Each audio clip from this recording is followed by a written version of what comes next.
When you're on my mind, it's a curse not having you around. I wasn't ready to say goodbye. Assalamualaikum warahmatullahi wabarakatuh.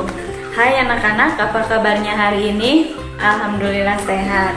Nah, jangan lupa pesan ibu ya untuk selalu mencuci tangan setelah beraktivitas dan menggunakan masker ketika ingin keluar, dan tetap di rumah apabila tidak ada keperluan.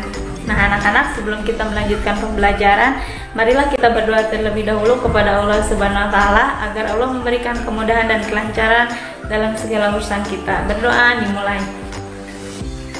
Selesai. Nah oke anak-anak, masih ingat nggak kemarin kita mempelajari apa? Iya betul, sistem reproduksi pada manusia. Ada yang masih ingat nggak manusia itu berkembangnya secara apa? Seksual, betul. Kenapa dikatakan secara seksual? Ya, karena adanya pertemuan antara gamet jantan dengan gamet betina, atau adanya pertemuan antara sel sperma dengan sel telur yang mengakibatkan terjadinya proses fertilisasi atau pembuahan. Nah, hari ini kita akan mempelajari tentang sistem reproduksi pada hewan. Ya, tujuannya yang pertama yaitu peserta didik mampu memahami tentang sistem reproduksi pada hewan. Kemudian peserta didik mampu memahami tentang macam-macam jenis reproduksi secara aseksual pada hewan. Nah, sekarang kita pahami bagaimana proses perkembangbiakan pada hewan. Hewan berkembang biak dengan dua cara, yang pertama vegetatif, yang kedua generatif. Perkembangbiakan secara vegetatif atau aseksual merupakan perkembangbiakan yang tidak melalui proses fertilisasi atau pembuahan, jadi bisa dilakukan oleh satu induk saja. Sekarang kita lihat jenis-jenis sistem reproduksi pada hewan secara aseksual atau secara tak kawin. Jenis-jenis perkembangbiakan vegetatif. Yang pertama membentuk tunas, yang kedua fragmentasi, dan yang ketiga partenogenesis. Contohnya seperti semut dan cacing planaria. Nah, yang pertama yaitu membentuk tunas.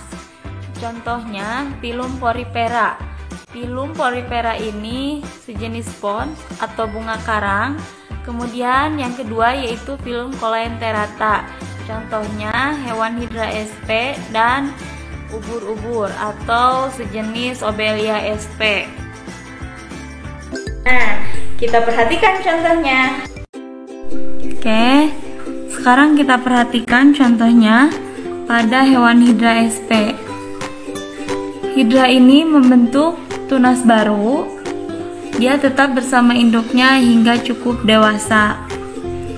Kemudian setelah dia cukup dewasa, dia akan melepaskan tubuhnya dari induknya dan menjadi individu baru.